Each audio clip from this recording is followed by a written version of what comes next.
you, Dave Portnoy, have been pushing this against everybody else. But now when it comes home to you, now when you get to experience the same shit that everybody else, that you said it was okay, and it's not okay. None of this shit is okay. What he had to go through was not okay. But for him to sit there and in the same breath say it's not okay when it happens to me, but all these other people, all these feminists, F them, they're crazy. How do you not see? How do you not see? How do you sit there and really not understand that this is the environment you cultivated? This is exactly the environment you've cultivated. Hello. My name is Ashlee, and welcome to my channel. Today, we are going to be talking about the civil war within the right, Nick Fuentes, Tucker Carlson, and Anna Kasparian actually agreeing with Nick Fuentes? ? But before we get into it, please like and subscribe and turn on post notifications. Let's get into it. All right. So recently, like this past week or so, there has been somewhat of a civil war, of a fracture within the MAGA base, within the conservative party. And it is because Nick Fuentes has been gaining prominence on the right wing, and there are some on the right who are not okay with that. Mainly because he's like a Nazi. He's a Nazi, right? Like, he's out and about a Nazi. He has admitted he's a Nazi. Like, Nick Fuentes is a Nazi. He will say it. Now, personally, I think it's silly that a lot of people on the conservative side are like outraged that he's gaining prominence. I think it's silly that they're confused as to why people in their base like him, or why he's a part of their base. Now, the reason I think that's silly is because of course he is. The reason I think it's silly that they're so like shocked Pikachu face that Nick Fuentes is gaining prominence is because they're literally the party that's out here kidnapping people. They have ICE out here kidnapping people. Donald Trump ran on mass deportations. They have run on going after and oppressing minorities. And so I think because in America, we don't really focus on history all that much. We don't learn the intricacies of history a lot of the time. We don't understand the outcome of what a lot of those policies or a lot of what that rhetoric eventually turns into or becomes. And a lot of the rhetoric that the right or conservatives have had for a while have been, things that the Nazis said in Germany. And I've been saying this for a really long time. And it's not even just that, because a lot of what Nazis actually, like some of their ideas or some of their influence came from the Jim Crow South here in America. So like we've already had that foundation here in America. That's already been America. We have a foundation of that kind of bigotry in this country. But that's why I'm so surprised that they're surprised that Nick Fuentes is popular, or they're surprised that there's some kind of a civil war happening right now. And there are parts of the MAGA base who do not want people like Nick Fuentes in their big tent or in their tent, which I would say, yeah, you probably shouldn't. But if you're going to take out Nick Fuentes, then there's a lot of other people that should not be in your tent too, like the Proud Boys. There are so many people who are anti-Semitic, who are Nazis, who are in the conservative tent. And it's not until Nick Fuentes has brought it to the forefront that they're now trying to push back against it. And it's because there are people from like the ADL who are starting to be like, oh, wait a second, what's happening right now? Which is very rich, because they've been going after pro-Palestine people for the longest time now and have been ignoring people like Nick Fuentes. And so this is what it's become. So this whole discourse kind of started heating up when Nick Fuentes went on Tucker Carlson. Now, everyone on the right, mainstream media, Fox News, all these people are like, Tucker Carlson barely pushed back. The ADL is like, Tucker Carlson barely pushed back. He had Nick Fuentes there and he barely pushed back. May I remind you, Nick Fuentes was also with Kanye West and had dinner with Donald Trump last time he was president. Just putting that out there. Just putting that out there. Someone did ask Donald Trump about Tucker Carlson interviewing Nick Fuentes, and Donald Trump said that Tucker Carlson has said some nice things about him, so he's fine with Tucker Carlson, and he can interview whoever he wants, but he doesn't really know who Nick Fuentes is, which is a lie. He does. He had dinner with him. And so, again, to act like this is some new sort of phenomenon in the right is just not factual. It's just not factual. So Nick Fuentes went on Tucker Carlson's show, and he, a lot of people are saying he didn't push back. TYT thought it was an uncomfortable conversation. I love how the rest of the right wing is like, he didn't push back. Tucker Carlson didn't push back enough. Like, what is he doing? And then you have TYT over here like, it was an uncomfortable conversation. Typical TYT over here. I tweeted at Ben Shapiro. I said, I've never seen anything on the Daily Wire that's actually critical of Israel. And he quote tweets me.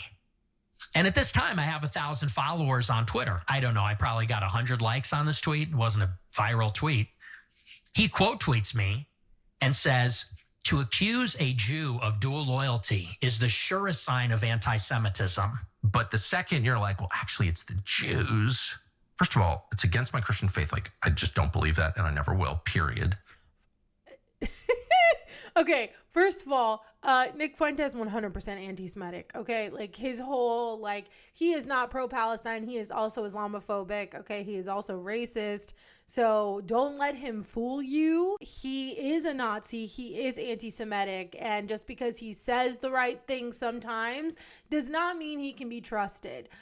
Which is why people like the ADL should have been going after people like Nick Fuentes for this longest time instead of actual pro-Palestinian people who wants what's best for all people. Unfortunately, though, because people like the ADL and all these other people went after the left, went after pro-Palestinian people. Now you have over here Nick Fuentes and Marjorie Taylor Greene and Candace Owens as the top voices on the right for Palestine, which is scary and not a good thing in my eyes, because all of them are extremely anti-Semitic. And the reason I paused it is because Tucker Carlson, he is the king of conspiracy theories. It's wild that he's sitting here and he's like, I could never say anything like that because my Christian faith just wouldn't let me. What?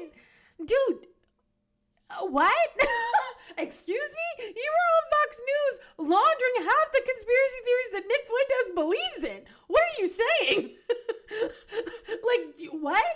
He's just rewriting history. Excuse me? Because I thought it was important for Tucker to talk about what he disagrees with Nick Fuentes on, because the fact of the matter is they might agree in regard to the undue influence that Israel has over our political system and our government. But I do think that there is a pretty significant distinction between how Tucker Carlson talks about Israel versus how Nick Fuentes, at least historically, has talked about Israel. My Christian faith tells me that there's no such thing as blood guilt, and virtue or sin is not inherited. It's not a feature of DNA. So every person must be assessed individually as. Where is this coming from? Does he think that way? Does he think that way about anybody? This is wild to me. This is so wild to me because I haven't really been paying attention to TYT or Anna for a minute now, just because I feel like that there are more important things going on and I just don't really care. But it's actually wild to me how much they're trying to launder Tucker Carlson's reputation. What do you mean? Okay, this is actually driving me crazy. What do you mean look at everyone individually? When have you done that? When do you do that for gay people? Do you do that for trans people? Do you do that for people of color? Because I sure as hell never seen it. I've never seen it. What? Excuse me? Like, and it's funny too. Anna's like, oh, let's talk about the places where they disagree. Let's talk about the places where they disagree.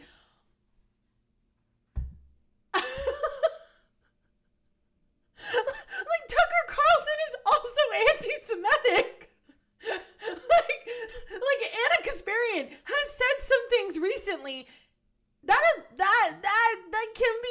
can be looked at in an anti-Semitic way, which is wild because you have all these like mainstream libs now being like, oh my God, Anna Kasparian, because she's on like CNN and all this shit. She is very much at that line and she's like about to cross it. And that's where Anna has been.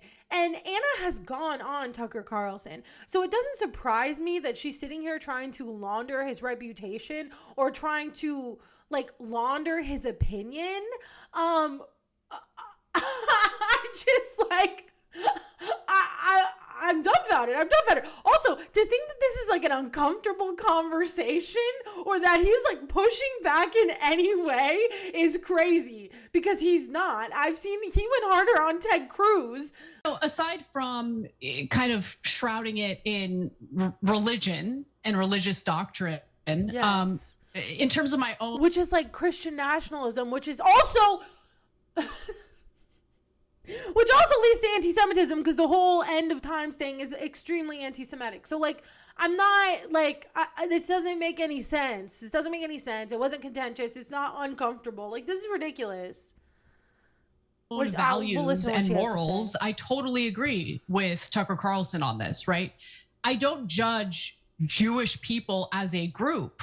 When we're being critical of Israel, we are being critical of specific people and a specific ideology, an expansionist ideology that has led to so much pain, so much suffering, so much destruction, and land theft in the Middle East. I would agree. That is not inherent in a Jewish person, right? And so to blame all Jews or to engage in anti-Semitism, in my opinion, is not only gross, but it's nonsensical. So basically what you see Tucker Carlson doing there is kind of like differentiating the way he handles this issue from how he believes Nick Fuentes has talked about this issue. Not to be that guy and say that thing, but like, my best friend is a Jewish person. Clearly, everyone's a liberal, like Hassan says. Everyone's a liberal, man. Everyone's a liberal. There's someone I'm going to talk about after this. Everyone's a liberal, including Ben Shapiro and Dave Portnoy. We're going to talk about them in a second, but everyone's a liberal. Okay.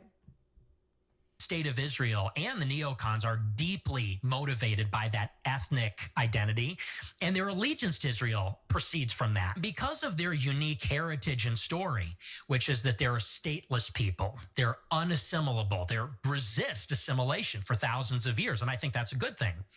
And now they have this territory in Israel.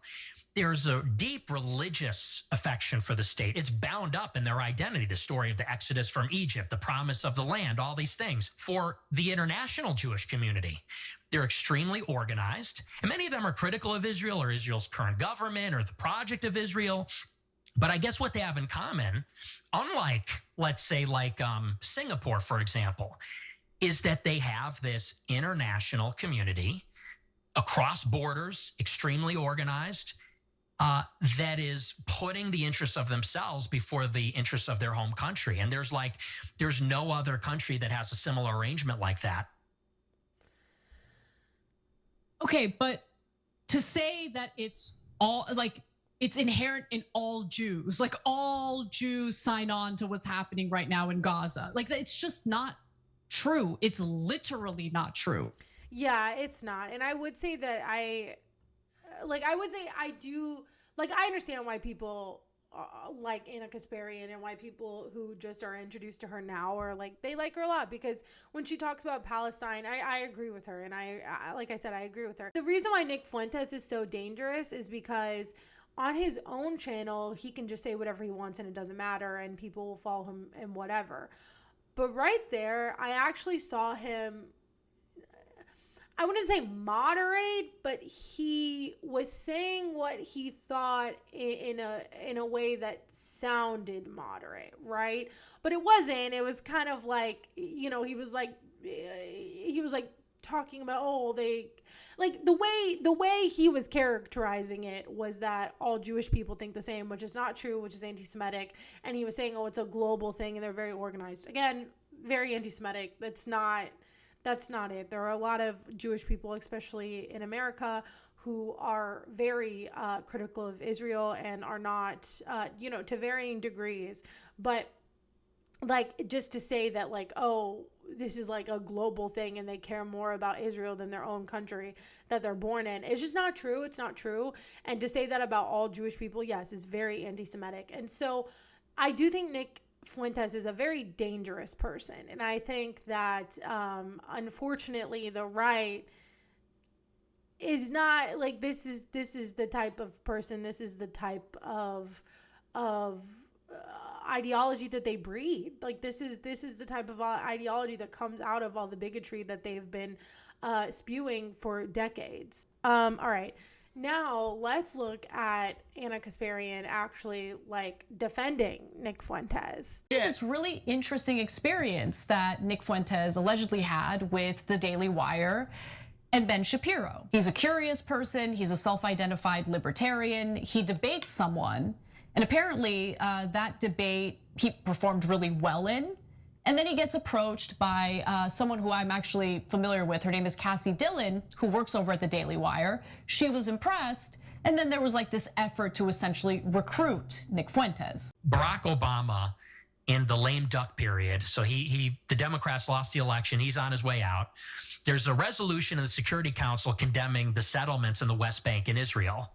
And typically, the U.S. delegation will veto those resolutions condemning Israel. Well, Obama's on his way out. He's got nothing to lose. So the U.S. delegation abstains from the resolution and it passes. And Fox News and all the pro-Israel conservatives are calling him an anti-Semite. I said, how is it anti-Semitic to just be consistent on our U.S. foreign policy? I tweeted about it. I tweeted to Ben Shapiro. I said, I've never seen anything on the Daily Wire that's actually critical of Israel. And he quote tweets me and says, to accuse a Jew of dual loyalty is the surest sign of anti-Semitism. How is that? First of all, dual loyalty exists. I said it.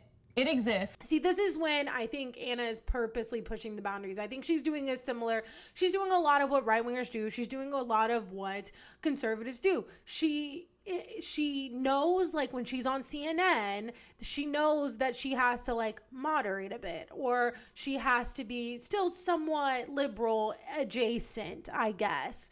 But when she is on her own show, she just says whatever she wants. Americans in this country right now, self-identified American Jews, who seem to be far more concerned with the well-being of a foreign country, and that foreign country is Israel, as opposed to the well-being of this country. Okay, I got this from Political Punk, and because he did a video about this, and he said after this, he said, how long before do you think she is going to be on the same side as Nick Fuentes? And honestly, I don't know. I don't think very long. I feel like Anna is going down this rabbit hole of just trying to push as many boundaries and as many buttons as she can. I don't know if it's necessarily because she believes it, but I really just think it's for notoriety.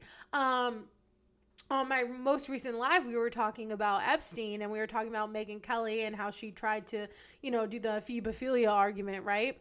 And I was like, do you think Anna Kasparian is going to go back on Megyn Kelly? I wonder if she's going to go back on after this. And I 1000% think that Anna Kasparian will go back on Megyn Kelly. 1000% she will go back on Megyn Kelly, because I don't think she has any shame. Do I think maybe she'll call her out for it? Maybe, because she wants to get views, she wants to go viral. But I think she will go back on there. I think she'll go back on there. Do I think she would go on Nick Fuentes' show? 1,000%. 1,000%. So I don't know, man. Anna is going down this right-wing rabbit hole. She's been going down it for a minute now. And I really, as long as she keeps going viral, as long as people keep seeing her and keep getting to know who she is now, she's going to keep doing this, because I know a lot of people, and I know Hassan is one of them, and I don't know her personally, so this is a parasocial opinion, but I know a lot of people were saying like, she really believes this, she actually believes this stuff, and I'm just very skeptical of that, because there have been many a times where she has talked about Hassan or other political commentators in a very jealous manner, because they are getting attention that she is not. They are going on shows and she is not, and she has made that very known throughout her career. And so now that she's gone to the right, she's going on CNN, she's going on Megyn Kelly, she's going on Tucker Carlson, she's going on all these places, and I think that's what she wants. So I do think a lot of this is also very cynical, so she can make more money and have more notoriety. Honestly, I think that's what a lot of this is. I think maybe she did, change her opinions on some things, but I think a lot of it is cynical. And I think the way that she grifted to the right, I think shows that, because she did what a lot of other people like Dave Rubin did. And announced that she was, I'm politically homeless. So I definitely think there's a part of it that's cynical. I really do. He didn't ask the wrong questions. The problem is he asked the right questions in the wrong environment, in an environment where the dual loyalty certainly does exist. And no one's gonna stop me from saying that, because it's the truth. It's the truth. Yeah, Anna has lost her mind. She has lost her mind. And she was, speaking of like Ben Shapiro and all these other right-wingers, because she was also on Ben Shapiro's show, she was on a panel with Ben Shapiro, I believe it was CNN, and Ben Shapiro was talking about how he is upset with the anti-Semitism on the right now. And of course, Anna was there. She agreed with him on some things, and I think she also pushed back on him being so pro-Israel. But I will say that Ben Shapiro is right. There is anti-Semitism on the right. There is. There's always been anti-Semitism on the right. People like Ben Shapiro and Dave Portnoy, who I really want to talk about real quick, for so long, they have been going after other marginalized groups. They have been going after trans people. They've been going after gay people. They've been going after black people. They've been going after immigrants. They have been going after everyone. They have been going after everyone. Women, atheists, you name it.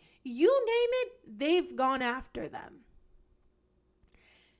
And now, when that same rhetoric is coming back to them, when they are no longer a part of the crowd, a part of the audience that they cultivated, they want to get upset. Now, I think anti-Semitism is wrong. So do I think that it's okay that people are anti-Semitic towards Dave Portnoy or towards Ben Shapiro? No. But do I think that they made this bed for themselves? Do I think that for years, people on the left have been telling people like Ben Shapiro, telling people like Vivek, who is also this is also happening to Vivek. People are being extremely racist to him right now, which is not okay. But the problem is when you cultivate an audience that is Christian nationalists, you are not in the in-group. I'm sorry, but Christian nationalists, 9 times out of 10, do not believe that Jewish people should be in the in-group, are usually very anti-Semitic. The whole ends times prophecy thing is a very anti-Semitic thing. They think that, Jesus will come back down, and then if Jewish people don't convert, they're going to die. That's literally what it is. So no, it's like extremely anti-Semitic. But he wanted to be a part of this. He wanted to sit here and he wanted to excuse the actions of all these different people. He wanted to excuse the actions of people like Donald Trump. He wanted to excuse the actions of all of these different people who were also anti-Semitic. And he would call it out a little bit, but then he would ultimately excuse it. And now he is the one in the line of fire. And now he wants to come out and be like, God, this is crazy. I can't believe the right is doing this. You can't? Because you have been trafficking in this rhetoric against everybody else, against every other marginalized group. And now when it happens to you, you seemingly have a problem. And the reason I wanted to talk about this is because I was watching I've Had It earlier, and I started like losing my shit because Dave Portnoy was on, had this interview. And good journalism is not dead, thank God. Because I was surprised, but then also really excited when they asked him this question, because I was like, damn right, this is a great question. But so Dave Portnoy recently, someone called him a slur and threw pennies at him, which is disgusting and extremely anti-Semitic, and no one should do that, and that is not okay. That is disgusting, that is horrible, and that should have not happened to him. And I am sorry that happened to him. I don't think that should have happened to him. I think that's horrific, and I'm not okay with it. And so he was doing this interview, and they asked him, they said, well, do you not think that your rhetoric of, jokes are just jokes, it's okay, whatever, no one cares, do you not think that contributed to the environment that we're in right now? And he said no. And I lost my shit because I was like, yes, it did. It 100% did. And I'm really happy that a journalist actually asked him this question, because all these manosphere bro guys, whatever the hell, podcasters have been going on a tear because they can't say the R word, have been going on a tear and making fun of feminists, making fun of trans people, making fun of gay people. Just go down the list and they've probably talked bad about them. And anytime that there is some comedian who makes a bad joke, who makes like a racist joke, who makes a homophobic joke, they're like, oh, it was just a joke, who cares, right? They have been doing that for years now. They have been doing this. This is 1000% the rhetoric that they have cultivated. This is 1000% the environment and the audience that they have cultivated. This is what they have cultivated. The hate and the bigotry is what they have cultivated. And now that it's turning inward, because that's what fascism is, it just turns inward. Now that it's turning inward on them, they have a problem. And so Dave, this is literally what he said, and I'm going to play the video, but I just want to put this in. In the same breath that he said no, I don't think my rhetoric had anything to do with that. I don't think my rhetoric, caused this environment. In the same breath, in the same sentence, he said, but these feminists, they're just crazy. Oh, and the pronouns, that's crazy. But me, when it happens to me, why would you do that? The success of Barstool and yourself is based on not being afraid to offend, right? Speech is speech, a joke is a joke. Do you see a connection between what you unleashed and what you now have to deal with? No, because I think Barstool and myself has always had a pretty good moral compass. So we've never stood for hate or anything of that ilk. Do I think that feminists should complain about a Diet Coke can being skinny, and that somehow is like leading to a eating disorder by Diet Coke having a skinny can? That I think is crazy. And there are things that I think people get far too worked up, like he, she, verbs, like crazy to me. Making jokes that you are trying to hurt people's feelings and are based in hate, that's never flown with us. How do you not see this? How do you not see that it's all connected? How do you not see that the audience that you have been courting, that you have been sitting here trying to attain, that you have attained, have always been like this? They've been anti-Semitic.